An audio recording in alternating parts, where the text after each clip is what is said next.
हक बोलने का आदी हूँ। आप अगर सिर्फ चंद को इज्जतें देते हैं तो आप मेहमान को इज्जत नहीं देते, वो किसी की शोहरत को इज्जत देते हैं। मेहमान होता है वो बाइसे बरकत होता है। बेशक बगल का कोई इमाम आया है वो मेरा मेहमान है, गांव के इमाम हैं वो मेरे मेहमान हैं, इनके कदम से भी बरकत होगी और 500 किलोमीटर से आने वाले के कदम से भी बरकत ही होगी। मेहमान वो भी है, मेहमान ये भी है। सुभान अल्लाह, सुभान अल्लाह। मैं तो यहाँ तक कभी कभी कहता हूँ कि अगर होना भी चाहिए, सिर्फ वही नहीं बल्कि मिंबरे रसूल पर इलाके के जितने लोग हैं मेजबान हैं, माशाल्लाह। मगर मेजबान होने के साथ साथ हम लोग पड़ोसी भी तो हैं, माशाल्लाह।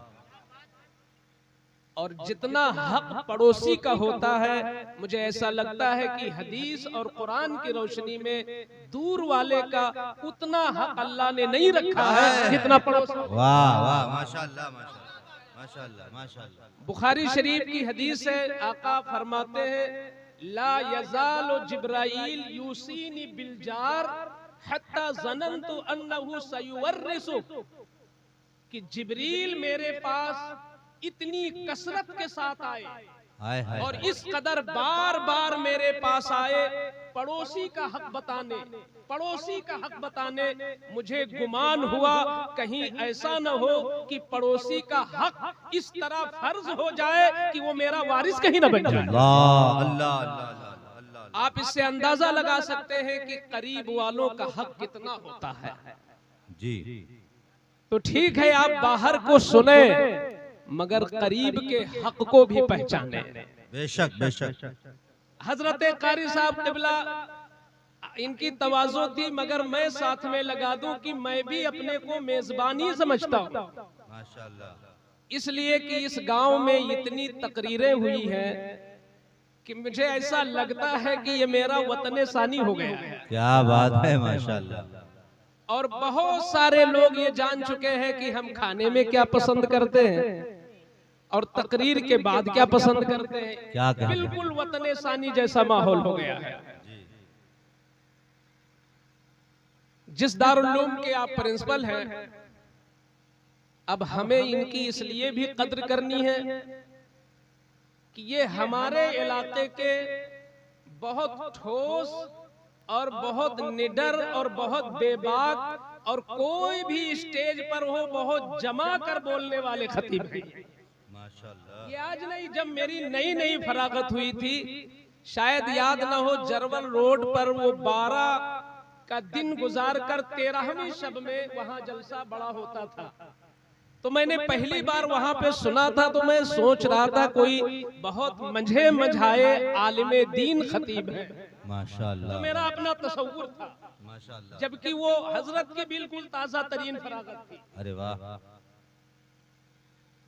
मैंने कानपुर में इनका नाम इतनी दूर भर में देखा एक पोस्टर, तो जब मैंने इतनी दूर भर में देखा तो मेरा दिल इतना बड़ा हो गया, क्या कहने क्या कहने कि ठीक वाह, है, वाह, वाह, वाह। सैयदे सालार का फैजान सिर्फ इस इलाके ही में नहीं बल्कि अवध से निकलकर हाय हाय, माशाल्लाह। जहां जहां अल्हम्दुलिल्लाह मैंने देखा है कि बहराइच का कोई मामूली इमाम भी है तो छत्तीसगढ़ में भी जाता हूँ वो औरों पर फायक नजर आता है, दिल ये कहता है ये फैजानी गाजी है। हाय हाय हाय, माशाल्लाह माशाल्लाह बड़ा माशाल्लाह। फैजान है, क्या कहने। बड़ा फैजान है सरकार गाजी का।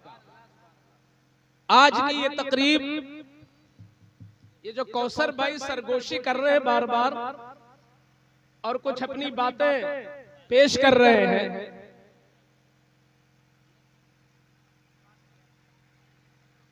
तो इस जलसे का जो आज मौजू है एक बहुत ही अहम रिश्ता कायम होने वाला है और प्यारे आका सल्लल्लाहु अलैहि वसल्लम की ऐसी प्यारी सुन्नत अदा होनी है जिस सुन्नत के लिए हुजूर ने इतनी ताकीद कर दिया कि बगैर उज़्र शरई के जिसने उसे ना किया तो हुजूर इस कदर जलाल में फरमाते हैं फलैसा मिन्ना, तो वो हमारा है ही नहीं जिसने मेरी सुन्नत को ना अदा किया। वाह वाह वाह वाह वाह, माशाअल्लाह। वो है सुन्नत शादी।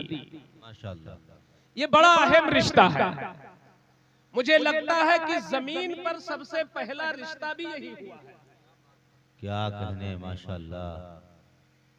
आज हम सब आपस में रिश्तों में जकड़े हुए हैं, लेकिन आप जब देखेंगे कि हर रिश्ता किस रिश्ते से निकलता है, तो आपको पता चलेगा अगर शादी न हो तो रिश्ते रुक जाएंगे। सही है, बेशक। हम खालू बाद में बनते हैं, मामू बाद में बनते हैं, चचा भतीजा भांजे मामू के ये रिश्ते बाद में, ये उसका सदका है। अगर शादियां बंद हो जाए तो सारे रिश्ते खत्म हो जाए। हक है, सही है, बेशक बेशक। आदम अलैहिस्सलाम का सबसे पहला रिश्ता जो हव्वा से हुआ यही तो था। तो पता ये चला ये रिश्ता बड़ा अहम है मियां बीवी का। इसीलिए मैंने कुरान की वो आयत पढ़ दी। वैसे मुझे डर लग रहा था पढ़ने में, क्योंकि कारी साहब क़िबला ने अल्हम्दुलिल्लाह बड़ी खूबसूरत आवाज है, आपने तरतील में पढ़ा था। अब हम तो उस आवाज के मालिक नहीं, मैंने डर के सोचा कि कम से कम अदायगी तो रहे जिससे हमारी गिरफ्त न हो सके। कोशिश मैंने किया और उस आयत का मैंने इंतखाब किया कि अगर हाफिज है तो उसे तो याद ही है, और कभी कभी अगर निकाह पढ़ाने का मौका मिलता है तो उसे भी याद है, जो काजियों को भी पढ़ना पड़ता है। सूरह निसा की पहली आयत।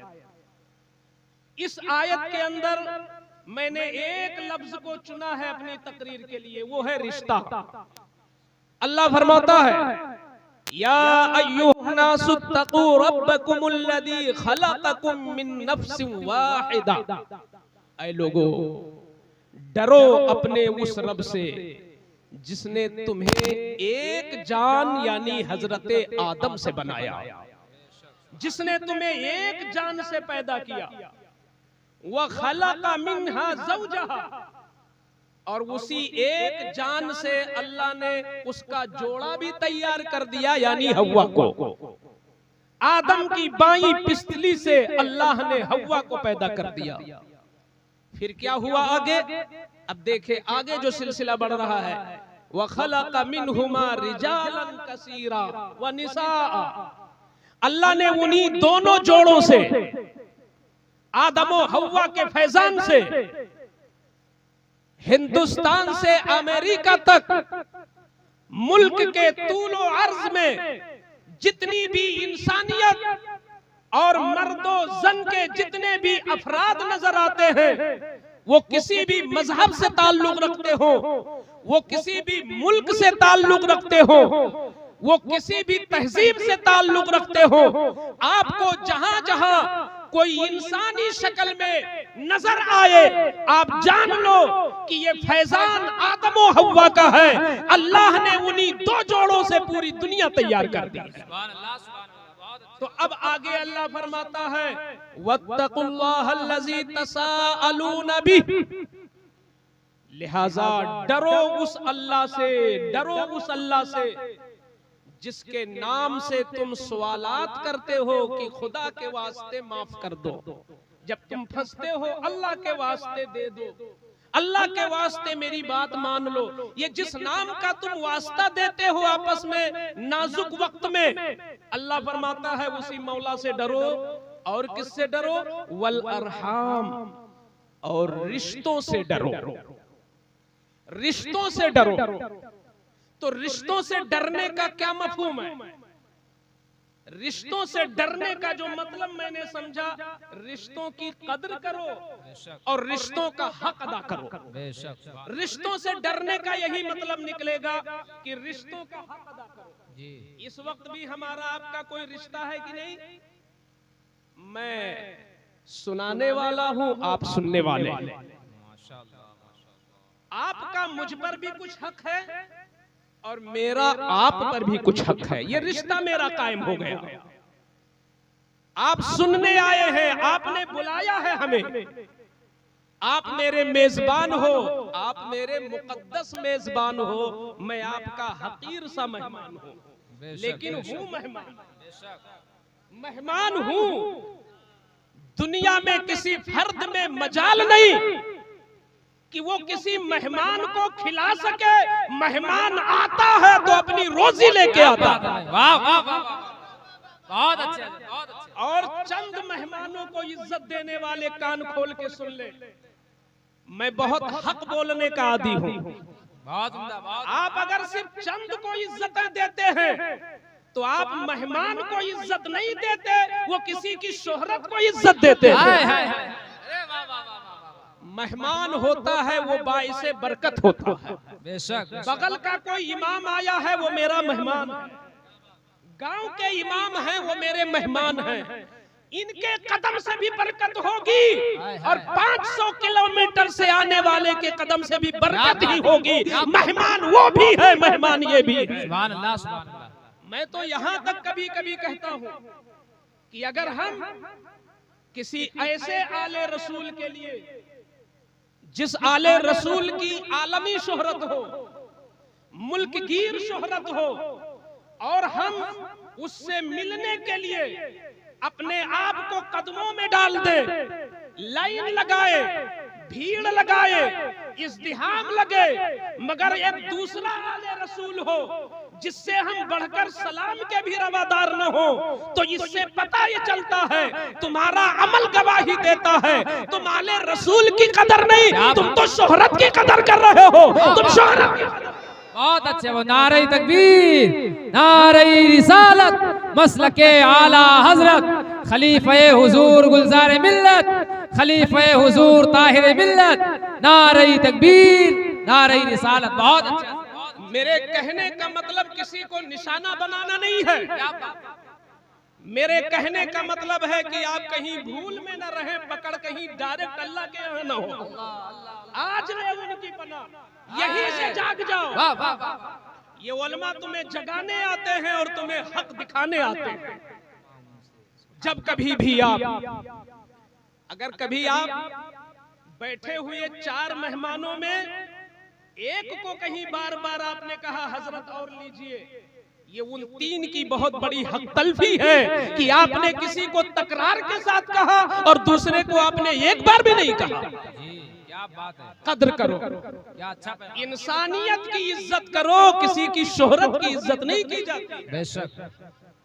हम मानते हैं 5 उंगलियां बराबर नहीं है, सारे नबी आपस में बराबर नहीं है, उनमें भी फजाइल है। क्या बात है। लेकिन हर नबी इतना ऊंचा है जहां हमारी सोच नहीं पहुंच सकती। सुभान अल्लाह, सुभान अल्लाह। कदर तो हर नबी की है, कदर हर वली की है, कदर हर आलिम की है, कदर हर इमाम की है, कदर हर सैयद की है और कदर हर मेहमान की है। बहुत अच्छे, बहुत अच्छे। अल्लाह फरमाता है रिश्तों से डरो, रिश्तों से डरो। तो अगर हम हुजूर की नात सुनाए, हम गौसे पाक की बातें सुनाए, आप इंतजार में हो कि हम किसी और को सुभान अल्लाह से नवाजेंगे, इसका मतलब यह है कि तुम रब की अजमतों में डूबकर तस्बीह नहीं कर रहे हो, तुम तो एडवर्टाइज में लगे हो।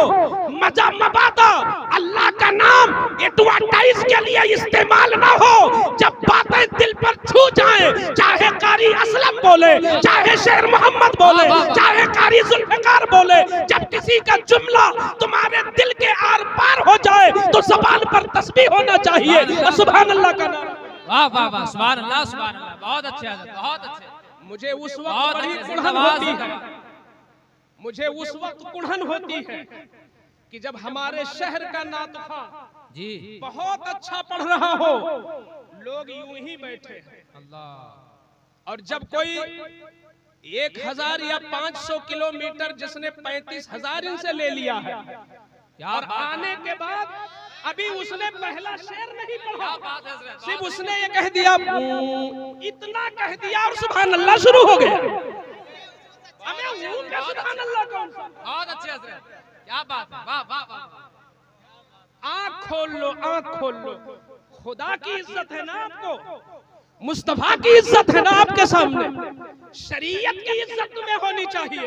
बात कौन कह रहा है, नया हो पुराना हो, छोटा हो बड़ा हो, करीब का हो दूर का हो, कोई भी हो, अगर बात सच्ची है तो नवाजिश होनी चाहिए, बात ऊंची है तो नारा लगना चाहिए। बहुत अच्छे हजरत, बहुत अच्छे, बहुत अच्छा पैगाम। सुभान अल्लाह, सुभान अल्लाह। और वो लोग कामयाब कभी नहीं होते हैं जो अपने पड़ोसियों का हक नहीं अदा करते हैं। क्या बात है, बहुत अच्छे। पड़ोसी तुम्हारा हर वक्त काम आता है जी।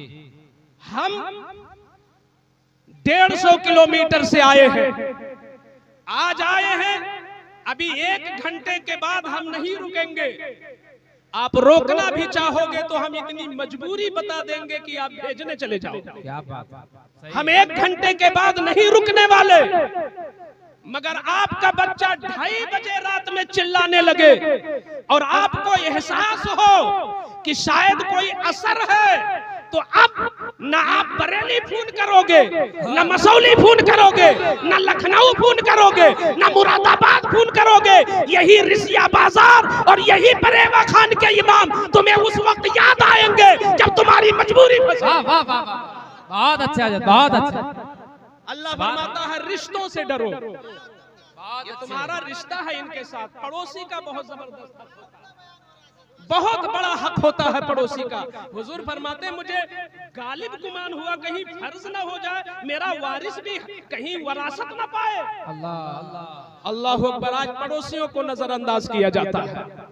इस्लाम वो मजहब है, मैंने तो कुरान का सरसरी जो भी मुताला किया मुझे ये एहसास हुआ कि कुरान में इबादत से ज्यादा मामले की ताकीद की गई। एक है मामला और एक है इबादत। इबादत को कहते हैं हुकूकुल्लाह जी, और मामले में खड़ा होना ये है हुकूकुल इबाद। पूछ लीजिए उलमा से, हुकूकुल्लाह का मैटर जहां तक है, अल्लाह वो गफूरुर रहीम है, शिर्क के अलावा जिस चीज को चाहेगा माफ कर देगा। बेशक बेशक। शिर्क के अलावा, शिर्क के अलावा बड़ी से बड़ी हक तलफी हुई मौला की रहमत, हुजूर की शफाअत। अरे जो लोग जलकर कोयला हो गए होंगे, बुखारी की हदीस है, हुजूर ऐसा सजदा करेंगे, ऐसा सजदा करेंगे कि बाज बंदे जलकर कोयला हो चुके होंगे, हुजूर की शफाअत से उन्हें भी निकाला जाएगा और नहरे हयात में डाला जाएगा, वो तरोताजा हो जाएगा। सुभान अल्लाह, सुभान अल्लाह, सुभान लेकिन अल्लाह। शर्त यह है कि मौत ईमान पर हो।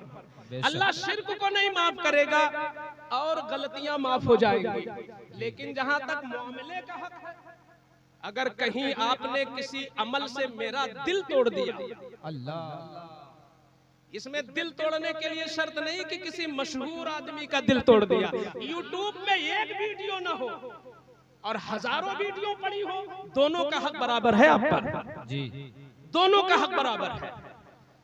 किसी भी मोमिन का आपने दिल तोड़ दिया, अपने किरदार से उसको ठेस पहुंचा दिया, उसका हक पड़ोस नहीं अदा किया, उसका हक मेहमानी नहीं अदा किया, आप उनके शागिर्द हो, हक उस्ताजगी नहीं अदा किया, आप उनके बेटे हो, हक उबुवत नहीं अदा किया, आप उनके बेटे हो, हक उमुवत नहीं अदा किया, तो ये वो हुकूक है जिसको हुकूकुल इबाद कहते हैं। ये बंदों का हक है और बंदा कयामत में भी जब तक तुम्हें माफ नहीं करेगा, रब नहीं माफ करेगा, फरमाएगा पहले अपने भाई से माफ कराओ तब मैं माफ करूंगा। सुभान अल्लाह, बहुत अच्छे, बहुत अच्छा पैगाम। तो अल्लाह फरमाता है वत्तकुल्लाहल्लज़ी तसाअलूना बिही वल अरहाम, अल्लाह से भी डरो और रिश्तों से डरो। ये देखो कि हमारा किससे क्या रिश्ता है। तो आपका हमारा रिश्ता क्या है? सुनने सुनाने का। तो मेरी जिम्मेदारी है कि मैं सही रिवायत सुनाऊं, मेरी जिम्मेदारी है कि जिस बात पर मुझे यकीन हो मैं वही सुनाऊं। आपका मुझ पर हक यह है कि आपकी जो जरूरत हो वो मैं सुनाऊं। आपका मुझ पर हक ये है कि आपके मतलब की और काम की बात सुनाऊं। और आपका हक यह है कि आप इतना गौर से सुने, इतना गौर से सुने कि आपके दिल की तख्ती पर नोट हो जाए और उस पर अमल करने की हिम्मत बना ले। ये आपका हक है, बेशक ये हम पर, आप पर मेरा हक है, हमें सही सुनाने का, आपको सेहत के साथ सुनने का। दोस्तों, लोग तकलीदी मिजाज रखते हैं। बड़े बड़े उर्सों में देखता हूं, बड़ी बड़ी भीड़ में देखता हूं कि बाज खतीब इस तरीके से बोल रहे हैं कि माइक भी नहीं समझ पा रहा हजरत क्या बोल रहे हैं। अच्छा है, सही हजरत। कभी कभी वो स्पीड होती है और वो रफ्तार होती है और वो अंदाज होता है कि खुद माइक नहीं समझ पाता और क्लियर तौर पर आगे नहीं बता पाता, अब माइक नहीं सुन पाता। लेकिन अगर वहां बैठे हुए पीर ने उछल के नारा लगा दिया तो अब मजमे में मत पूछिए, हर बंदा नारा लगा रहा है, हर बंदा जोश में है। मतलब क्या है? तूने अंधी तकलीद किया, खुदा ने आंख दिया है, खुदा ने कान दिया है, खुदा ने दिल दिया है, खुदा ने दिमाग दिया है। जब बातें तुम्हारे दिल पे चुभ जाए तो मौला की अजमत को पुकार उठो, ऐ मौला, जिस पढ़ने वाले को तूने इतनी सलाहियत दी है, तू कितना अजीम है कि तेरा बनाया हुआ बंदा इतना अच्छा पढ़। सुभान अल्लाह, सुभान अल्लाह। नारे तकबीर, नारे रिसालत, मसलके आला हजरत, जश्न गौसुल वरा कॉन्फ्रेंस। नारे तकबीर, नारे रिसालत। वल अरहाम, रिश्तों से डरो। जनाब कौसर भाई की दुख्तर प्यारी बेटी, मैं जब तस्वुर करता हूं ना, कारी जुल्फकार साहब चले गए, हजरत मौलाना कारी असलम साहब या जितने भी यहाँ लोग बैठे हैं जो साहिब औलाद हैं, जो साहिब औलाद हैं, जरा तस्वुर करें, जिनकी बेटियां 12 साल, 15 साल, 16 साल की हो चुकी हैं, उन्हें कभी कभी तन्हाई में ये ख्याल बहुत सताता है, जब उन्हें ये अचानक याद आता है कि 5-6 साल के अंदर मेरी बच्ची किसी और के हाथ चली जाएगी। कुछ ऐसी चीजें होती हैं जिन्हें जुमलों में निभाया नहीं जा सकता, दिल से एहसास किया जाता है। बेशक, बेशक, सही। जब तक मेरी भी बच्ची बहुत छोटी थी या बच्चे नहीं थे तो मैं भी इस चीज को नहीं समझ रहा था, एक रस्मी तौर पर समझ रहा था यूं ही। लेकिन अब मुझे एहसास हो रहा है, मेरा रिश्ता है मेरी बेटी से, ये कहीं से मुझे गम नहीं है कि मैं गाड़ी कहां से दूंगा, क्योंकि अल्लाह ने नवाजा भी है। लेकिन मैं समझता हूं कोई भी बाप है, उसे गाड़ी की, यानी दामाद को गाड़ी देनी पड़ेगी, इसकी फिक्र कम होती है मेरी बेटी पर कब्जा किसी और का होगा, मर्जी उसकी चलेगी। वो चाहेगा तो बीमार बाप को देख सकती है और बाप का जनाजा देख सकती है, और शौहर न चाहे तो बीवी, उसकी बीवी है, अपने सगे बाप के जनाजे में भी नहीं जा सकती अगर शौहर इजाजत न दे। ये बताओ, एक बाप के लिए कितना बड़ा चैलेंज है ये? एक बाप के लिए कितना बड़ा चैलेंज है? 22 साल और 24 साल तक जिस लाडली को तुमने पाला है,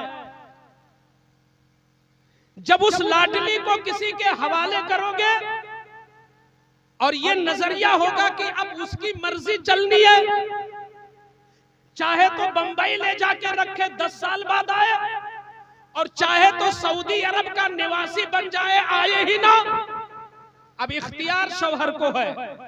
एक बाप का दिल, उसका कलेजा मुंह को आ जाता है। मैं पूछना चाहता हूं, जरा हम अंदर घुसे, अपने अंदर दिल से पूछे, ये बताओ, एक बाप को जहेज देना ज्यादा भारी है, एक बाप को अपने दामाद, होने वाले दामाद को जहेज देना अहम है कि अपनी परवरदा पाली हुई बेटी को देना ज्यादा अहम है? बोले क्या अहम है? बेटी देना ना। माल तो हाथ का मैल है, आज हमने दे दिया, कहीं से फिर कमा लेंगे। माल की फिक्र नहीं है, फिक्र इस चीज की है कि मैं अपनी नूरे नजर किसी और को देने वाला हूं, और वो भी बच्चियां जितनी बड़ी होती जाती हैं बाप की मोहब्बत बढ़ती चली जाती है। बेशक। अच्छा, एक चीज आप लोगों ने गौर किया होगा कि हमारे सारे माल का वारिस हमारा बेटा बनेगा। जी। हालांकि कुरान की रोशनी में पूरा वारिस नहीं है, आधा मेरी बेटी है, आधे माल की वारिसा बेटी है, आधे से और डबल बेटा है। 2 लाख बेटा लेगा तो 1 लाख बेटी की है। मगर बहराइच वालों ने ये मसला भी समझा कहां है? नहीं समझा है ना। इस बात को लोगों ने समझा शायद ये पुराने जमाने की बात है, ये हर जमाने की बात है। ये वो बात है जो कयामत में तुमसे पूछा भी जाएगा। ये पूछा जाएगा कि 3 लाख छोड़े थे, तीनों दे दिया था बेटे को कि एक बेटी को भी दिया था? उस वक्त समझ में आएगा हमने क्या किया। और अगर बाप मर गया यूं ही और भाई ने सब कब्जिया लिया, अपनी बहन को नहीं दिया, तो मुझे याद पड़ रहा इमाम अहले सुन्नत आला हजरत अजीमुल बरकत फतावा रज़विया के किसी हिस्से में आपने कोट किया है इस बात को कि 1 पैसा, 5 पैसा भी नहीं बोल रहा हूं, 1 पैसा अगर बहन का भाई ने खा लिया, हक मार लिया, तो 1 पैसे के मुकाबिल कयामत के दिन उसको 700 मकबूल नमाजें देनी पड़ेंगी अपनी बहन को। तुम तो यहाँ लाखों खाए बैठे हो जी, नमाजें कम पड़ जाएंगी। 1 पैसे में 700, 2 पैसे में 1400, 3 पैसे में 2100, कितनी नमाजें मकबूल हैं आपके पास। जब नमाजें आपकी खत्म हो जाएंगी तब आपकी बहन का गुनाह आप पे डालना शुरू किया जाएगा। इसलिए हक तो उसका है, लेकिन जिस बेटे के लिए आप सब कुछ बनाने की इतनी मेहनतें करते हो, मुमकिन है कि वो बेटा तुम्हारे जीते जी तुम्हारी बातों को टाल दे। अब्बा वहां हम नहीं जाएंगे, अब्बा हम इस वक्त नहीं जाएंगे, अब्बा ने कहा वहां मत जाओ, उसने कहा नहीं हम जाएंगे। लेकिन जाहिल से जाहिल लड़की, कम इल्म लड़की, आज तक मैंने किसी लड़की को नहीं देखा कि किसी लड़की ने अपने बाप की आंखों में आंखें डालकर ये कहा हो मैं यही करूंगी। लड़कियां ये नहीं कहती। बहुत अच्छे। लड़कियां बहुत वफादार होती हैं, लड़कियां दिल की बहुत नर्म होती हैं। बल्कि मेरा तजर्बा ये है कि अगर मियां बीवी में रंजिश हो जाए, टकराव हो जाए, तो लड़की बाप के साथ खड़ी हो जाए। क्या बात है, बहुत अच्छे, सही है। लड़की माँ के बजाय बाप के साथ खड़ी होती है। क्या लड़कियों की मोहब्बत है, प्योर मोहब्बत है, बहुत ओरिजिनल मोहब्बत है। बाप लड़की चाहे जितनी बीमार हो, कमजोर हो, उसकी आंखों में नींद का खुमार हो, वो किसी मर्ज में मुब्तला हो, मगर बाप अगर कह दे बेटी पानी लेके आओ, तो हरगिज कोई बहाना बेटियां जानती ही नहीं है। अगर बाप ने काम कहा है तो बेटी फौरन चलती है। मगर जिसके लिए हम सारा काम कर रहे हैं, जिसके लिए माल जमा कर रहे हैं, वो बेटा कभी भी इनकार कर सकता है, कभी भी आंख दिखा सकता है, कभी भी हमें जलील कर देता है। तो अब जब ऐसी वफादार बेटी को हम सुन्नत के अदायगी के वक्त, शादी के वक्त हम किसी और के हाथ देते हैं और उसको हवाले करते हैं, जब हमारी बेटी रुखसत हो रही होती है तो एक बाप का दिल चुकना चूर हो जाता है कि जिसने हमारी बात को कभी नहीं टाला, जिसने हमको कभी अबे तबे नहीं कहा, जिसने कभी आंखें नहीं मिलाई, जो कभी डरा के नहीं बोली, जिसका अंदाज कभी गुस्ताखाना नहीं हुआ, जिसका लहजा कभी ऊंचा नहीं हुआ, आज वो वफादार नूरे नजर मेरे हाथों से जा रही है। बाप का कलेजा इस तसव्वुर से पानी पानी है, मगर वो दामाद बनने वाला कितना बड़ा फटीचर है कि अगले ने 22 साला बच्ची को दे दिया है। अब ये नादान उसी बाप से गाड़ी भी मांगता है, उसी बाप से जहेज भी मांगता है। बहुत अच्छे, बहुत अच्छे। सुभान अल्लाह, सुभान अल्लाह। जरा तसव्वुर करो, सुभान अल्लाह। जिसने भी जहेज मांगा है या मांगने का, हमें तुम्हारा बच्चा डॉक्टर है तो क्या मतलब बच्चे को बेचोगे? आज ये भी हजरत मेरा बेटा ये करता है लिहाजा जहेज इतना चाहिए। तुम्हारा बेटा बहुत बड़ा है तो अल्लाह का शुक्र अदा करो, या जितना मालदार तुम्हारा बेटा है तुम समधी से उतना ही वसूलोगे। तुमने बच्चे को बेचा है कि उसने बच्ची को बेचा है? ये भी तो है भाई। अइम्मा किराम जरा तसव्वुर करें, ये बताएं, दामाद नहीं जाता है रुखसत होके, लड़की आती है ना रुखसत होके, लड़की आती है। तो एक इंसान ने अपनी नूरे नजर को तुम्हारे हवाले कर दिया, पाला उसने, खिलाएगी बना के तुम्हें, इज्जत का तहफ्फुज उसने किया नौजवानी में और खिदमत तुम्हारी करेगी। वो अपना सब कुछ तुम्हारे हवाले कर रहा है, तुम तो अपने घर मस्ती में बैठे हो और मजीद उधर से डबल तुम जहेज भी मांग रहे हो। तुम्हें शर्म नहीं आती? एक बाप की इतनी बड़ी कुर्बानी थी कि उस बाप ने कलेजे पे पत्थर बांध के अपनी बेटी को तुम्हें दे दिया।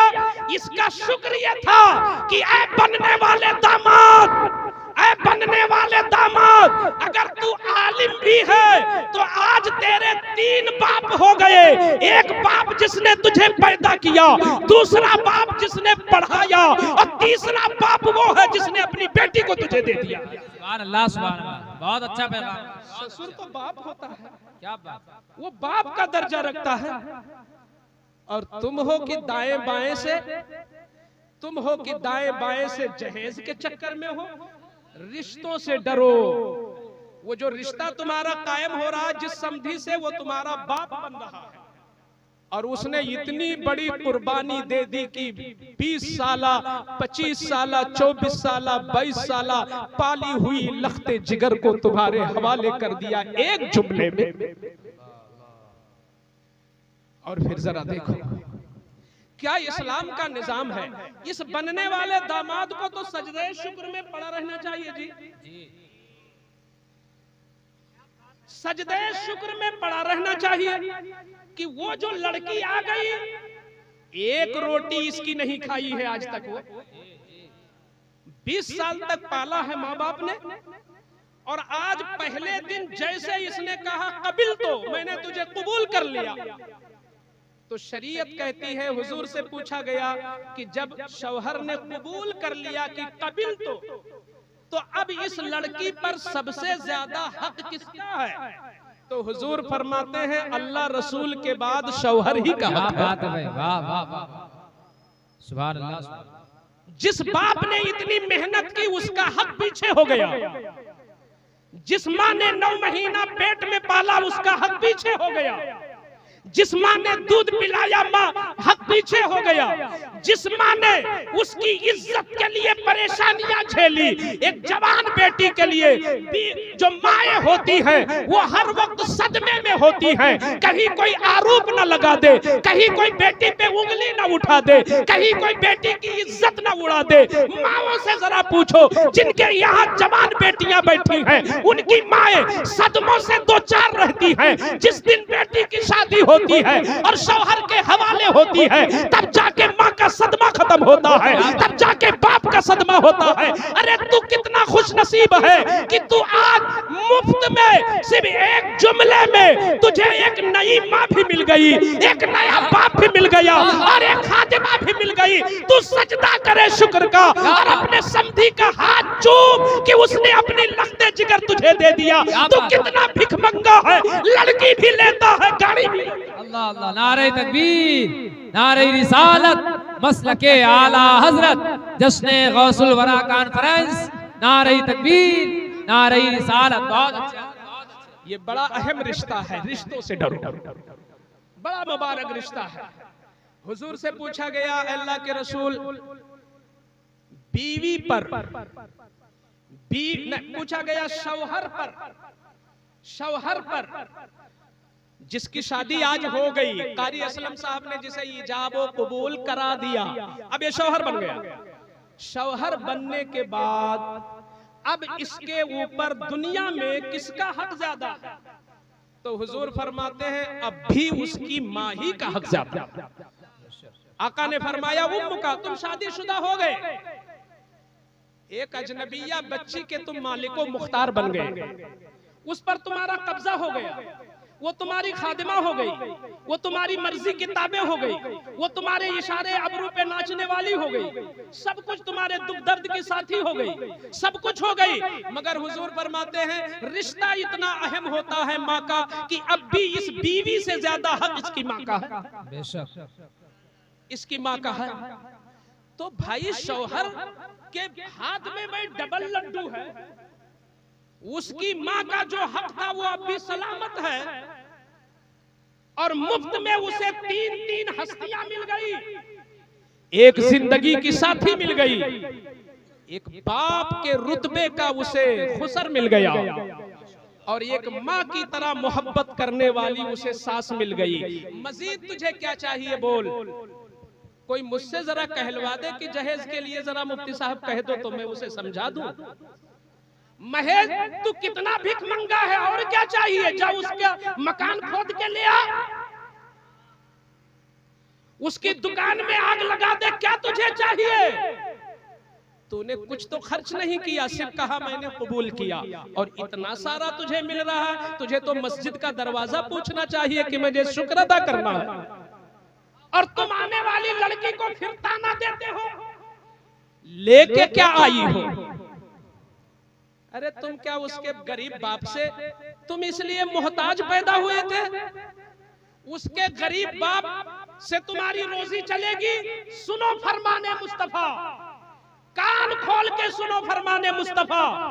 जिसके भी बेटे हो और शादी अभी करना है वो हसास हो जाए। जी आका फरमाते हैं जिसने इस लालच में शादी किया कि फलानी से करो ताकि जहेज ज्यादा मिले, अल्लाह अल्लाह, ऐसी लड़की तलाशो कि उसका कोई भाई ना हो, ऐसी लड़की तलाशो की अकलौती हो ताकि पूरा ले ले हड़प ले। अल्लाह, जिसने ये मिजाज बनाया, हुजूर फरमाते हैं अल्लाह का फैसला ये है कि ये हमेशा गरीब ही रहेगा, क्योंकि इसका मिजाज गरीब है। जिंदाबाद जिंदाबाद जिंदाबाद। लड़की अकलौती हो या नहीं देखा जाता, ये तलाशो कि उसके 8 भाई हो, जरूरत पड़े तो तुम्हारे दस्तो बाजू बन के खड़े। है माशाल्लाह माशाल्लाह। तुम गाड़ी के लिए मरते हो, तुम जमीन के लिए मरते हो। ऐसा घराना तलाशो जहां बहुत सारे लोग हो, ताकि तुम जब कभी एहतिजाज करो, अगर मुस्तफा के नामूस की बात आए, गौसे आजम के नामूस की बात आए, सैयदे सालार के तकद्दुस की बात आए, तो तुम्हारा ससुराल खड़ा हो जाए तो लगे कोई मजमा है कि हम हुजूर के लिए एहतजाज कर रहे हैं। हुजूर तो ये ज़हन दे रहे हैं और तुम गाड़ी के चक्कर में हो। कभी भी जहेज मांगना नहीं, मांगने वाले पे लानत है। हाँ, अगर कोई देता है तो कबूल कर लेना अच्छी बात है। माशाल्लाह माशाल्लाह। मांगना, मांगने वाले पे लानत है।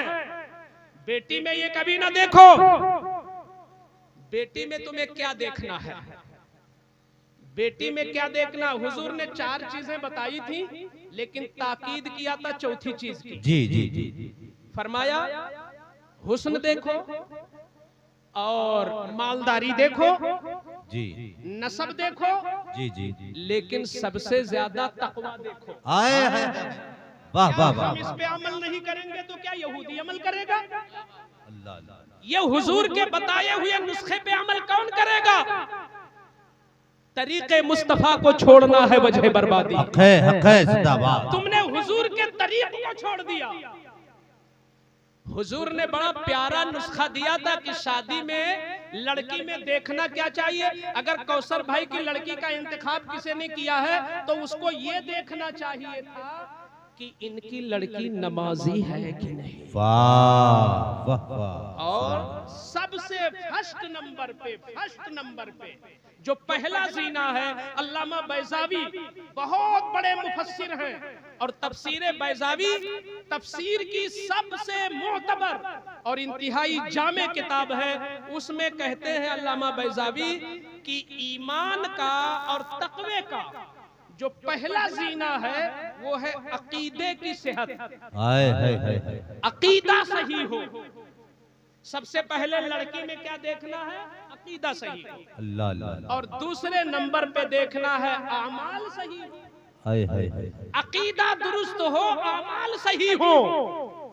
इन दोनों चीजों की तरफ पंचों की नजर नहीं जाती। अल्लाह। जिन पंचों को बुला के हम जाते हैं शादी लगाने, वो पंच भी बड़े निराले हैं। पूछते हैं भैया कितनी जमीन है?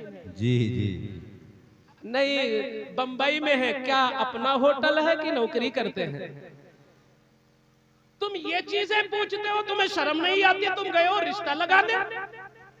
इसका मतलब रिश्ता देखने का हक उसे है जिसे शरीयत का इल्म भी। हक है, हक है। अगर तुम नाना मामू फूफू खालू इनको बुलाते हो तो किसी इलाके के आलिम को भी बुलाया करो। चलो तुम देख लो, हमें रिश्ते का इंतखाब। क्या कहने भाई, माशाअल्लाह माशाअल्लाह। क्योंकि पहला जीना है अकीदा और दूसरा नंबर है अमल। हाय हाय हाय। जो लड़की अपने बाप की वफादार होगी, वो लड़की अपने ससुर की भी वफादार होगी। जो लड़की अपनी माँ की इज्जत करेगी, वो लड़की अपनी सास की भी इज्जत करेगी। जो लड़की शादी से पहले घर में नमाज पढ़ेगी, वो आने के बाद ससुराल में भी नमाज पढ़ेगी। सुभान अल्लाह, सुभान अल्लाह। तो तुम्हें तो ये देखना चाहिए था, लेकिन इस तरफ कोई तसव्वुर नहीं। और एक चीज हमारे बहराइची नहीं, पूरे मुल्क में बहुत बड़ा अलमिया है जी। आज जो हमारे ईमान पे हमले हैं, वो सबसे बड़ा हमला रिश्ते के जरिए। अल्लाह अकबर, अल्लाह। शायद कुरान में कहा गया कि रिश्ते से डरो, तो यहाँ रिश्ते की नजाकत बताई जा रही है कि नया रिश्ता कायम करो तो देख लो ईमान का। अल्लाह। क्योंकि उस रिश्ते का हमें एहतमाम भी तो करना होगा। अरे लड़की जिस गांव से आ रही है, उसके महल्ले के जनाजे में भी हमें जाना होगा। हाय हाय हाय। वहाँ कोई मरेगा तो हमें पहुंचना होगा। वहाँ कोई कमी होगी, कोई बीमार होगा, कोई रिश्तेदार पड़ोस का बीमार होगा, तो हमें इयादत भी करनी होगी। तुम कहते हो हमें इससे क्या मतलब कि पड़ोस में कौन है? अरे लड़की का खुद अकीदा सही है तो पड़ोसी सारे कुछ भी हो, रिश्तेदार कुछ भी हो, अरे तुम्हारी ये नादानी है, नादानी है। इसी नादानी की वजह से आज बदअकीदगी गांव-गांव में फैल रही है। अरे तुम इस चीज को हल्के में ना लो, बल्कि इसको गहराई से लो कि सबसे पहले तुमको ये चेक करना होगा कि जिस लड़की को ला रहे हो या जिस लड़के को अपना लड़का दे रहे हो, उस लड़के का अकीदा मसलके आला हजरत के हवाले से क्या है, इमाम अहले सुन्नत के हवाले से क्या है। नारे तकबीर, नारे रिसालत, मसलके आला हजरत फैजाने सरकार गौसे आजम, नारे तकबीर, जिंदाबाद जिंदाबाद। बाज इतने अनपढ़ होते हैं हजरत कारी साहब। आज अपने गांव में एक साहब से मैंने पूछा हाफिज जी की शादी हो गई? तो कहते हैं हाँ हो गई। तो मैंने सुना कि कुछ गड़बड़ है मामला वहां पे। तो कहते हैं हाफिज जी ये कह रहे थे कि अम्मी की बात हमें मानना है, वो जहां कह दे। तो सुनो भैया, अधूरी शरीयत सीखने वाला बहुत नुकसान करता है। जी जी। नीम हकीम अम्मी की बात किसमें मानी जाएगी जहां अल्लाह की बात से टकराव ना हो। क्या कहने, क्या कहने? अल्लाह की नाफरमानी हो और अम्मी की बात मानो। उन्होंने ऐसी लड़की से शादी कर लिया कि जिसका भाई फारिग होके आया है देवबंद से। अल्लाह। और दलील क्या है कि अम्मी की बात माननी है। उन्हें हुजूर का ये फरमान याद करना चाहिए, ला इताअता लिमखलूकिन फी मासियतिल खालिक। माशाअल्लाह। अल्लाह की नाफरमानी करके किसी मखलूक की फरमा बरदारी नहीं कर सकते। अल्लाह। बदअकीदों में रिश्ता मना अल्लाह ने किया है। क्या बदअकीदों में रिश्ता अल्लाह ने मना किया, रसूलुल्लाह ने मना किया। तो अब अम्मी कहती है कर लो, तो यहाँ अम्मी की बात नहीं मानी जाएगी। हर एक का एक दायरा है, हर एक की एक मंजिल है, हर एक का एक मकाम है। अम्मी की बात कहाँ तक मान सकते हैं जहां से अल्लाह नाराज हो। और अगर अल्लाह नाराज हो रहा, रसूलुल्लाह नाराज हो रहे, गौसे आज़म नाराज हो रहे, तो हम माँ बाप को छोड़ करके अल्लाह को राजी करेंगे। तो कहने का मतलब यह है कि जब रिश्ता होगा तो आपको ताल्लुक भी बना के रखना पड़ेगा, उसके पड़ोस के जनाजे में भी जाना पड़ेगा। तो अगर उसका सारा घराना डूबा हुआ है बदअकीदगी में और पूरा इलाका पूरा गांव डूबा हुआ है, तो क्या ऐसे नाजुक जगह पे रिश्ता करना चाहिए? क्यों नहीं करते हो अपने खानदान में? मैंने फफून शरीफ में देखा, मौलाना इस्लाम साहब बैठे होंगे, फफून शरीफ में मैंने देखा कि वहां के मशाइख सब आपस ही में रिश्ता कर लेते हैं और यहाँ ढूंढते हैं लोग बहुत दूर, शायद किसी और लालच में देखते हैं।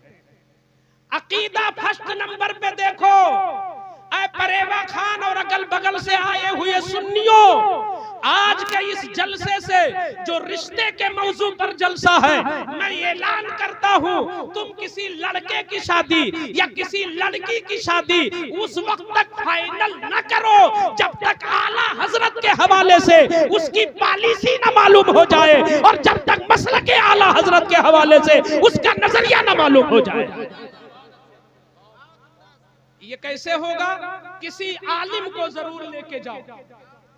जब देख करके तुमने तय कर लिया, टेंट वाले को तारीख दे दी, बावर्ची की तारीख ले लिया, हाल बुक हो गया, सारा काम फाइनल हो गया। अब कारी जुल्फिकार साहब निकाह हजरत आपको पढ़ाना होगा। कारी जुल्फिकार साहब को पता चला कि अब मामला गड़बड़ है। कहते हैं हजरत आपके मदरसे का मैं मुतवल्ली हूं, आपके मदरसे का मैं सदर हूं। क्या मतलब? आप कुछ दबाव डाल करके उनके ईमान को खोखला करना चाहते हो? क्यों तुमने रिश्ता लगाते वक्त कारी असलम तुम्हें याद क्यों नहीं आए थे? अगर मामला मशकूक था, जब भी अजनबी माहौल में रिश्ता करो तो किसी आलिम व मुफ्ती से, किसी सही इमाम से, किसी जानकार आलिम से ये जरूर चेक करवा लो कि इस दौर के अंदर जो ईमान की पहचान है वो मसलके आला हजरत है, वो बरेली शरीफ का मामला है। अगर उस हवाले से उसकी पॉलिसी दुरुस्त है तो रिश्ता करने के लायक है। माशाल्लाह माशाल्लाह। जब रिश्ते हो गए मियाँ बीवी का रिश्ता, तो आपस में इन दोनों का भी बजा जबरदस्त एक दूसरे पे हक है जी। क्या हक है? मेरे आका मदीने शरीफ के एक बाग में पहुंचे, अंसार सहाबा मौजूद, ये हदीस है। हुजूर जब पहुंचे तो क्या शान मुस्तफा है, अल्लाह अल्लाह, क्या अजमत मुस्तफा है, अल्लाह अल्लाह। जैसे ही बाग में हुजूर दाखिल हुए, एक बड़ा ऊंट आया और हुजूर के कदमों पे सर रख के सजदा करने लगा।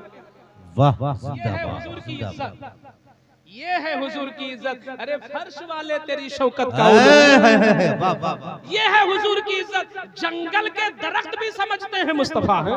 सुभान अल्लाह। ऊंट ने सजदा किया तो सहाबा खड़े थे, उनके अंदर भी जज्बा जागा, अरे हम क्या ऊंट से पीछे हो गए? ऊंट नबी को सजदा करे तो हम क्यों ना सजदा करें? कहते हैं या रसूल अल्लाह इजाजत हो, ये ऊंट है, ये सजदा कर रहा है, हम तो आपके गुलाम हैं, कलमा पढ़ते हैं, या रसूल अल्लाह सल्लल्लाहु अलैहि वसल्लम इजाजत हो तो आपको सजदा कर लो। अब शौहर का हक देखो, आका फरमाते हैं सुनो, जहां तक सजदे का मामला है तो अगर मखलूक को सजदा जायज होता, मखलूक को, तो पहले मुझे नहीं करना था। सबसे पहले हर बीवी को हुक्म होता कि वो अपने अपने शौहर को सजदा करे। ये शौहर का इतना बड़ा दर्जा है कि अगर सजदे का हुक्म होता और सजदे की इजाजत होती तो पीर को सजदा बाद में, बाप को सजदा बाद में, माँ को सजदा बाद में, उस्ताद को सजदा बाद में, बादशाह को सजदा बाद में, बादशाह और शहंशाह को सजदा बाद में, किसी वली को सजदा बाद में, किसी नबी को सजदा बाद में। पहले शौहर के लिए बीवी सजदा करती। इससे पता चलता है कि इस कायनात के बाद में अल्लाह और रसूल के बाद अगर बीवियों पर किसी का हक है तो उसके शौहर का हक है। सुभान अल्लाह। ये जो बनने वाली बेटी है, अरे बापो सुनो, 5 साल पहले से LIC, 10 साल पहले से LIC खुलाते हो कि बिटिया की शादी करनी है। कोई ऐसा होता है 5-6 साल पहले से इंतजाम शुरू करते हैं थोड़ा थोड़ा कि बिटिया की शादी करनी है। इसका भी तो इंतजाम करो कि बिटिया को बता के भेजे कि शौहर के साथ कैसे रहना है। हाय हाय हाय, बड़ा कीमती जुमला है, बेशक बेशक। इससे बड़ा जहेज कोई नहीं, अहम मौजू है। वाह वाह, इससे बड़ा जहेज कोई नहीं। क्या कहने, लड़की ने ना सास को जाना, ना ससुर की कदर जाना और ना शौहर की इज्जत जाना। तुमने ढेर सारा सोफा सेट दे दिया, कुर्सी दे दिया, बर्तन दे दिया, चम्मच दे दिया, सुई दे दिया, धागा दे दिया, और ये नहीं बताया कि तेरे शौहर का हक कितना ज्यादा है। हाय हाय हाय, तो ये जो देते हो चम्मच बर्तन, इससे ज्यादा जरूरी है कि पहले बेटी को अदब सिखा दो। वाह, कि वो जाए अपने शौहर के घर जब जाए तो ससुराल के अंदर एक नया माहौल बर्पा कर दे। अपनी बच्चियों को तुम अदब सिखा के भेजो, ये सबसे बड़ा जेवर है। झुमकी बना दिया, कान की ये बना दिया, हाथ की ये बना दिया। हमारी माएं भी परेशान रहती हैं, लेकिन एक दिन बिठा करके मैंने अपने देहात में देखा है, कोई माँ बैठ करके अपनी बेटी को ये नहीं सिखाती है कि बेटी मैं तो तेरी माँ हूँ, मगर तू जहाँ जा रही है अब आज से वो भी तेरी माँ है। तू वहाँ रहेगी तो वो माँ है, यहाँ आएगी तो मैं माँ हूँ। ये नहीं सिखाते। नतीजा ये होता है कि ससुराल में अनबन होती है। अल्लाह अकबर। तो शौहरों का बहुत बड़ा हक है। आका फरमाते हैं अगर शौहर के बदन में पीप भी भर जाए, अल्लाह अकबर, और अगर बीवी चाट चाट के उसका मवाद खत्म कर दे तो शौहर का हक नहीं अदा होगा। अल्लाह अल्लाह, शौहर का हक अदा नहीं होगा। अल्लाह अकबर। लेकिन ऐ शौहरों, तुम्हारे मतलब का कहा तो तुमने सुभान अल्लाह कहा, अब तुम्हारे खिलाफ भी कहना चाहता हूं। तस्वीर का दोनों रुख दिखा दो ना। आप शौहर हो, आप हाकिम हो, आप शौहर हो, आप मालिक हो। आका फरमाते ये आका के दर्जे में होता है, आका के दर्जे में होता है, क्योंकि निकाह करना एक गुलामी है। अन्निकाह रिक्कुन फंजुर ऐना यज़उ करीमतक। निकाह एक गुलामी है, तो तू देख ले पहले किसके हाथ में तू गुलाम बना रहा है, अल्लाह देख ले उसको। तो जहां शौहर इतना बड़ा है कि सजदा जायज होता तो इसको होता, और सबसे ज्यादा हक इसी का है। इसका पीप चाट ले तो भी हक अदा नहीं होगा। वहीं पर हुजूर फरमाते हैं बंबई से आने वालों, सूरत और गुजरात से कमा कराओ, अर्श पे नजर है, जमीन फर्श पे है, दिमाग अर्श पे है। चलो किसी ढाबे में चलते हैं। अरे फलनवा कहाँ, मिल वहां पे ढाबा पे जल दिया, जेब गर्म है। गए यादव ढाबा पे, खूब खाया, खूब खाया। मैंने कहा घर में क्या बना कर, एक बोरी आलू रख दिया है, पकड़े जाओगे और पीटे भी जाओगे। हुजूर फरमाते हैं जो खाओ वही खिलाओ। वाह वाह वाह। तो इसका मतलब ये ना हो कि कौसर भाई रोस्टेड खिलाए तो जेब में रख लो, क्योंकि जो खाओ वही खिलाओ। तो यहाँ से चुरा के ना ले जाओ, अल्लाह तौफीक दे तो घर में भी बनवा। वाह भाई वाह, माशाअल्लाह। अगर तुम्हारी अच्छी दावत हुई 5 स्टार में, आज हुई कल फिर है, आज यहाँ 11वीं काटा, कल वहाँ खिचड़ा मारा। अगर तुम लगातार रनिंग पे हो, रनिंग पे, यहाँ दावत वहाँ दावत यहाँ, तो सोच लो वहाँ जो खा रहे हो ना उसी कैटेगरी का खाना घर में भी बनवाओ। हुजूर फरमाते हैं जो खाओ वही खिलाओ। रिश्तों से। अच्छा एक चीज और देखते हैं, बाज लोग शेरवानी पहनते हैं तो बड़ी महंगी, सिलाई ही बहुत ज्यादा। इधर कितनी है शेरवानी की सिलाई? 2200-2500, और बीवी का जोड़ा मिल जाता है 1200 में जी। और हजरत ऑलरेडी एक अंदर लिबास अलग पहनेंगे, शेरवानी तो ऊपर से है जी, और उसकी सिलाई ही 2200-2500। वाह। तो मैंने कहा, तो कहते क्या वो शेरवानी थोड़ी पहनेगी? तो उसको दिला दिया ईद में 1200 का जोड़ा। वाह। अपना जोड़ा अलग और शेरवानी अलग, क्या कहने, जूता उपरावन, टोपी बरकाती, क्या कहने भाई। मैंने कहा नकाब भी तो महंगा कहीं मिलता होगा, हाय हाय हाय, वाह। नकाब भी तो कहीं बिकता होगा। अगर तू शेरवानी आजमगढ़ की सिली पहनता है तो ओमानी नकाब भी तो लखनऊ में बिकते हैं। अरे वाह माशाल्लाह माशाल्लाह। हुजूर फरमाते हैं जो पहनो वही पहनाओ, माशाल्लाह। जो खाओ वही खिलाओ, जो पहनो वही पहनाओ। वाह वाह। और एक बात कह दूं, बाज लोग बड़े तुर्रम खा होते हैं। मेरा भाई आया तूने सही से खाना नहीं दिया, मेरी बहन आई थी तू सही से बोली नहीं थी, मेरी माँ का पैर तूने नहीं दबाया। पहली बात ये उसकी शराफत है कि आपकी माँ का पैर दबा दे, मगर कुरान और हदीस में कहीं लिखा नहीं है। क्या कहने हजरत, माशाल्लाह। आपका पैर दबाने को लिखा है, आपकी माँ का पैर दबाने को नहीं लिखा है, मगर शराफत है कि दबा दे, अपने शौहर की रजा हासिल करने के लिए दबा दे। लेकिन आप उस पर चढ़ाई कर दो, आपके घर के खिलाफ एक जुमला बोल दे तो आप चढ़ जाओ। ये कहां की इंसानियत है कि तुम उसी के सामने तुम उसकी माँ को गलत सेगे से याद करते हो, तुम उसी के सामने उसके बाप को गलत जुमले से याद करते हो, तुम उसी के सामने उसके सगे भाई यानी अपने सालों को अबे तबे से याद करते हो, उसके सगे चचा को तुम अलाना फलाना नवाजते हो। तो ये कोई शराफत नहीं। अगर तुम इज्जत अपने बाप की करवाना चाहते हो, अपनी माँ की करवाना चाहते हो, अपने भाई की करवाना चाहते हो, अपने चचा की करवाना चाहते हो, तो पहले तुमको उसकी माँ की इज्जत करनी पड़ेगी, उसके बाप की इज्जत करनी पड़ेगी और अपने सालों की इज्जत करनी पड़ेगी। हक है बेशक जिंदाबाद। दोनों हाथ से रोटी बनती है, दोनों हाथ से। इसमें तुम्हारी शौहरियत कमजोर नहीं होगी, कमजोर उस वक्त होगी जब अल्लाह कमजोर तुम्हें करेगा। शौहर शौहर है, बीवी के खानदान वालों की इज्जत करने से ना शौहरियत कमजोर होगी ना नामर्द हो जाओगे। बीवी के घर की इज्जत करो ताकि बीवी तुम्हारे घर की डबल इज्जत करे। माहौल खुशगवार बनाओ, रिश्तों को मजबूत बनाओ, मुस्तहकम बनाओ। वो जाहिलियत का जमाना चला गया जब हम रिसिया में पढ़ते थे। वाह वाह। वो जाहिलियत का जमाना चला गया जब हम रिसिया में पढ़ते थे और लोग तांगा से चलते थे।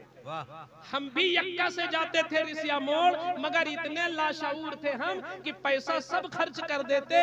एक पैसा भोपतपुर जाने का नहीं होता तो यूं ही निकलते और हर साइकिल वाले से कहते थे जरा थोड़ी दूर बिठा लो, जरा थोड़ी दूर। इस तरह हम भोपतपुर पहुंचते थे। वाह वाह क्या कहने। तो वो जाहिलियत का जमाना था, वो बड़ा पुराना जमाना था। यक्का तांगे वाला सब चला गया। अब ऐसा नहीं चलेगा कि तुम्हारे साथ खेत में बीवी काम करे और वहां से लाके लाठी चर्र से मारो कि गरम रोटी भी लाओ। अब बीवियां अपना हक पहचानती हैं। अब शरीयत के इल्म बढ़ रहा है, अब फरोग पा रहा है इल्म दीन। यूट्यूब पे लोगों को सुना जा रहा है, तकरीरें घर घर पहुंच चुकी है, लोगों के बयानात पहुंच चुके हैं। अगर तुम हाकिम हो, वो तुम्हारी महकूमा है, तो दोनों को शरीयत ने कहा है कि अगर शौहर की गलती है, अगर शौहर की गलती है और बीवी नाराज होकर सो गई तो शौहर की जिम्मेदारी है कि अपनी बीवी को मनाए, और बिन मनाए सो गया और बीवी पूरी रात टेंशन में पड़ी रही तो आका फरमाते हैं ये शौहर कितनी भी नमाज पढ़े, कितनी भी इबादत करे, मगर बीवी नाराज है, इसलिए इस पर खुदा की लानत बरस रही है। बीवी की गलती है, शौहर नाराज है। अल्लाह अल्लाह। बीवी की गलती से शौहर नाराज है तो अब बीवी चाहे जितना न्याज कराए, मगर जब तक शौहर राजी नहीं होगा बीवी पर लानत बरसती रहेगी। ये रिश्ते बड़े मजबूत हैं, बड़े मुस्तहकम हैं। चलते चलते मैं ये भी बता दूं ऐ मेरे नौजवानों, आज हमारे शहर बहराइच में मैं जहां जहां देहातों में जाता हूं, हमारी बूढ़ी माएं बस एक ही रोना है उनके पास जी, एक ही रोना है। क्या हजरत क्या बताएं, कुछ कहने में समझ में नहीं आ रहा है, मैं कहूं क्या क्या हुआ। तो कहती है कि मेरा बेटा जो है गुलाम हो गया, मेरा बेटा गुलाम हो गया। बताइए हजरत, मैंने पेट में रखा है कि वो फलाना की आई है, वो अपने घर से लाई थी क्या? मैंने कहा अम्मा जरा इल्म तो सीखो, लाई तो नहीं है पर तुम्हारा बेटा उसका हो गया। हाय हाय हाय, वाह वाह। वो ये चाहती है कि बीवी को चुपके से मिल ले लेकिन सामने इज्जत ना दे। वो चाहते हैं रात में छुप छुपा के दड़वार तड़क के जाके कहीं मिल ले मगर सामने इज्जत ना दे। ये तो उस जमाने का था जब हम रसिया में पढ़ते थे। जी जी जी। अब ये नहीं चलता है। अब तो ये चलता है कि उसी रकाबी में बीवी खा रही, उसी में शौहर भी खा रही। वाह वाह वाह। और ये कोई गुलामी नहीं है, हुजूर की सुन्नत अदा हो रही है। माशाअल्लाह। तो सुन्नत अदा करने में दिक्कत क्या है आपको? सुन्नत अदा करने में दिक्कत क्या है आपको? सुनो आका की हदीस सुनो। आका बुखारी की हदीस है।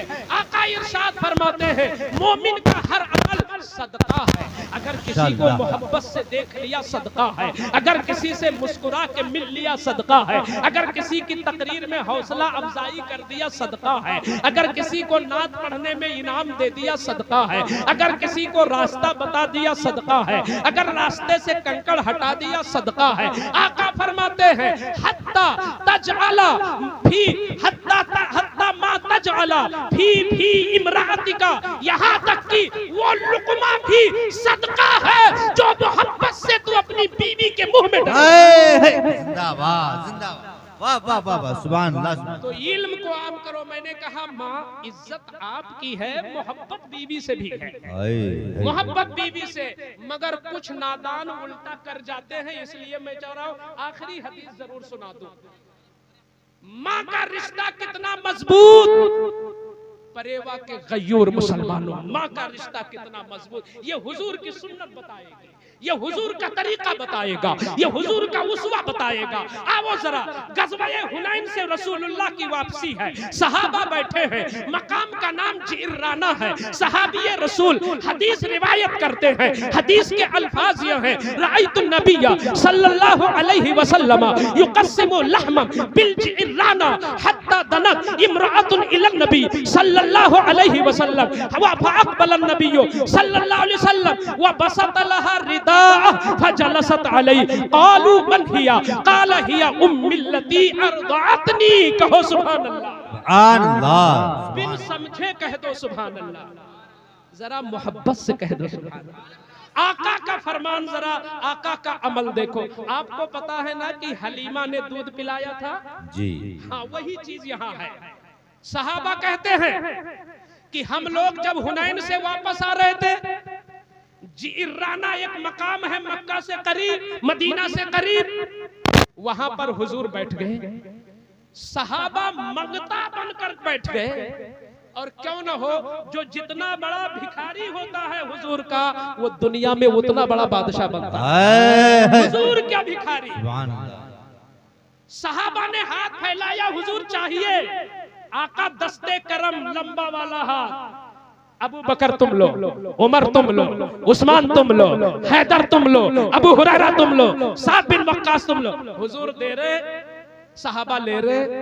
इमाम अहमद रजा बरेली में बैठ के हदीस पढ़ रहे। जैसे पढ़ा तो कहते कौन देता है, कौन देता है, देने को मुंह चाहिए, देने वाला है सच्चा हमारा नबी। मुस्तफा दे रहे। जब सहाबा को दे रहे, उसी दौरान एक औरत आ पड़ी, हुजूर की नजर पड़ी। आज कारी साहब, इज्जत तन्हाई में करना आसान है और किसी की इज्जत करना भीड़ में बहुत दुश्वार है। अच्छा, यहाँ जो लोग उस्ताद हैं वो जानते होंगे, बास शागिर्द इतने चालाक होते हैं कि जंगल में मिलेंगे तो हाथ चूमेंगे और मजमे में मिलेंगे तो इधर उधर। जी जी जी। अगर मुकर्रिर और शायर हो गए तो मानेंगे ही नहीं भाई। यकीनन यकीनन यकीनन। मैंने देखा कि कई लोग बाकायदा बाशऊर हैं शागिर्द, मजमे में हाथ नहीं चूमते, तन्हाई में खूब चूमते हैं। वो सबक ले हुजूर से। क्या कहने, तुम इन मजमे के सामने नहीं चूम रहे हो, इनकी हैसियत क्या है? ये तो जो तुमसे प्यार करते हैं, जब तक तुम्हारे सीने में दम है प्यार करते, वरना ये रजीउल्लाह को भूल गए, क्या ये मुफ्ती गुलाम मोहिउद्दीन को भूल गए। हम किस खेत के हैं भाई? सीने में दम है तो इज्जत, वरना जाओ कहीं पे। तो तुम तुम इस मजमे के सामने इज्जत नहीं करते हो। हुजूर ने सहाबा के बीच में अपनी माँ की इज्जत किया। हाय हाय सहाबा बैठे हैं मगर हुजूर खड़े हो गए। वाह, कहो ना सुभान अल्लाह। सुभान अल्लाह, सब लोग कहे सुभान अल्लाह। सुभान अल्लाह। हुजूर खड़े हो गए। अल्लाह की इज्जत की कसम, जिसके लिए हुजूर खड़े हो जाए, मैं कहता हूँ गोया पूरी खुदाई उसके लिए खड़ी हो गई। हाय हाय हाय, जिसके लिए हुजूर खड़े, माशाअल्लाह। अर्श भी खड़ा हो गया, सुरैया भी खड़ा हो गया। जिसके लिए हुजूर खड़े हो जाए सब खड़े हो गए। हुजूर खड़े हो गए और सिर्फ खड़े, ये चादर थी तो हुजूर ने चादर मुज़म्मिल ऐसे उतारा और उस औरत के आने से पहले बिछा दिया। हुजूर ने अर्ज किया, आप बैठे मैं खड़ा रहता हूँ। अबू बकर, उमर, सिद्दीक, फारूक सब बैठे हैं, सरकार खड़े हैं। आप आने वाली औरत को बिठा देते हैं। जब तक वो औरत बैठी रही, हुजूर यूं ही अदब में खड़े रहे। सुभान अल्लाह, सुभान अल्लाह। रिश्ता देखो जरा, रिश्ता देखो, रिश्ते की कदर जरा देखो। रसूलुल्लाह जब खड़े रहे तो ये जो सामईन थे वहां पे सहाबा, वो हैरत में डूब गए। ताज्जुब से उनके पैरों तले जमीन खिसक गई। ये कौन औरत है जिसके लिए अक्सा में इमामत करने वाला पैगंबर खड़ा? ये कौन औरत है जिसके लिए अक्सा का इमाम खड़ा, आदम का इमाम खड़ा, यूसुफ याकूब का इमाम खड़ा? कौन है ये? तो जब सहाबा ने पूछा या रसूल अल्लाह मन हिया, तो आका ने प्यार से फरमाया, हिया उम्मिल्लती अर्दअतनी, ये मेरी वो माँ है जिन्होंने दूध पिलाया। सुभान अल्लाह, सुभान अल्लाह। हाय हाय हाय, वाह वाह, ये मेरी वो माँ है। वाह वाह वाह। ये वे नारे तकबीर, नारे रिसालत, मसलके आला हजरत। माशाअल्लाह माशाअल्लाह। दरगाह शरीफ के इमाम साहब आए हैं माशाअल्लाह, बहुत सुलझे हुए हैं और पढ़े लिखे आलिम दीन हैं। ये पसंद नहीं करते हैं कि जिक्र के दरमियान मेरे लिए नारा लगे। नारा ये आपने नहीं लगाया, पसंद करते, आपके लिए इसलिए कि हम भी नहीं पसंद करते। मैंने इसलिए ये ताबीर की है कि हम भी नहीं पसंद करते। और ये सिर्फ कहने की बात नहीं है कि मेरी तकरीर का तसलसल न टूटे, मेरी तकरीर का तसलसल न टूटे, मैं इसलिए नहीं कह रहा हूं। मैं हर जलसे में तकरीबन ऐलान करता हूं। कारी जुल्फिकार साहब जानते होंगे, मैंने परेवा वहां उस दिन कटिलिया में भी शायद ये जुमला कहा था कि आने वाला कुछ भी वो है तो रसूल का गुलाम। और ये जिक्र रसूल, ताज़ीम जिक्र रसूल सबसे ज्यादा अहम है। माशाअल्लाह। हम तो कहते हैं चाहे नात चल रही हो फिर भी शायद बीच में नारा नहीं लगना चाहिए, नहीं लगना चाहिए। हम नारे से किसी को इज्जत न दे, दिल से इज्जत दें। माशाअल्लाह। एक मुकर्रिर की इज्जत यह है कि जब वो बोले तो लोग तवज्जो से उसे सुन लें। माशाअल्लाह। अगर हमारे आने पे सब खड़े हो जाएं और हम तकरीर करें वो मोबाइल देखें, हम तकरीर करें वो आपस में चिमिगोइयां करें, हम तकरीर करें वो चुनही खाएं, हम तकरीर करें वो इधर उधर देखें, तो वो इज्जत नहीं थी, वो बेवकूफ बनाने वाली बनी। इज्जत ये है कि किसी को मोहब्बत से सुन लिया जाए, ये बड़ी इज्जत है। तो सहाबे कराम हैरत में थे कि हुजूर इनके लिए खड़े हो गए। कौन है? आका ने फरमाया ये वो है जिन्होंने दूध पिलाया था। अब इस जुमले की मैं सराहत कर दूं कि बनने वाला जो शौहर है, ठीक है बीवी को वही खिलाए जो खाए, वही पहनाए जो पहने, मगर जब तक दम में दम है, जिंदा हो, उस वक्त तुम्हारी माँ माही रहेगी, माँ माही रहेगी। देखो हुजूर ने क्या अमल दिया, हुजूर का उसवा देखो जरा। मेरे आका फरमाते हैं, ऐ सहाबा सुनो, इन्होंने मुझे दूध पिलाया था। तो मैंने जब इस हदीस को पढ़ा तो मैंने गौर किया कि हलीमा ने दूध पिलाया था, तो क्या हलीमा का एहसान है या नबी का एहसान है कि उनका दूध कबूल कर लिया मेरा नबी? सुभान अल्लाह।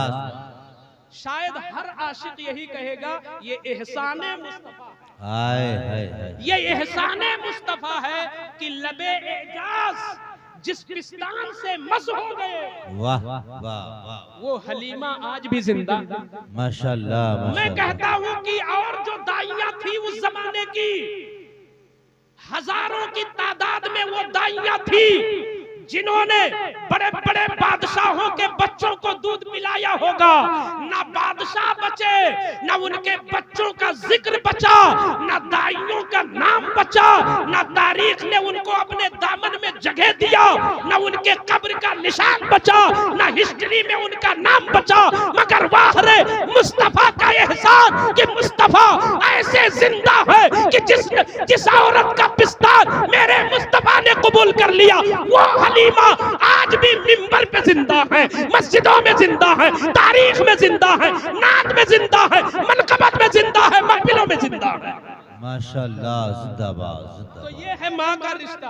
माशाअल्लाह माशाअल्लाह। जिसका सिर्फ दूध पी लिया और वो भी पिलाने वाली ने उजरत में पिलाया, पिलाने वाली ने लालच में पिलाया, पिलाने वाले ने अपनी माशी मजबूरी में पिलाया, पिलाने वाली ने जब कोई बच्चा ना पाया तो हुजूर को लिया, फिर भी हुजूर उस रिश्ते का इतना एहतराम कर रहे। तो जिस माँ ने तुम्हें 9 महीना पेट में रखा है, दूध भी पिलाया है बगैर उजरत के, चाहे तुम ठंडी भी में पियो, चाहे तुम गर्मी में पियो, चाहे तुम बरसात में पियो, चाहे तुम रात में बार बार पियो। एक बार हमको कोई जगा दे तो हम टेंशन में आ जाते हैं। आज ही दोपहर में एक साहब ने नहीं सोने दिया, खुट खुट कर रहे थे तो हमें टेंशन हुआ, लेकिन हमने कितना खुट खुट किया होगा अपनी माँ के लिए।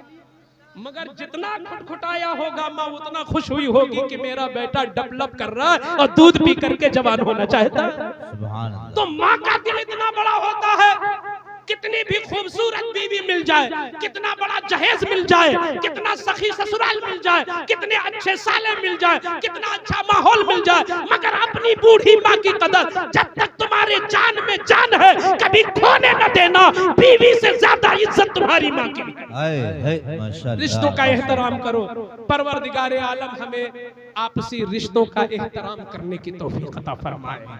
हर मेहमान बाइज्जत है, हर मुकर्रिर बाइज्जत है, हर आलिम बाइज्जत है, दूर वाला भी इज्जत है, करीब वाला भी इज्जत है। जब सबकी इज्जत करोगे तो आप शरीयत पर हो, और किसी किसी की करोगे तो आप तबीयत पर हो, शरीयत पे नहीं हो। वमा अलैना इल्लल बलाग। अस्सलाम वालेकुम।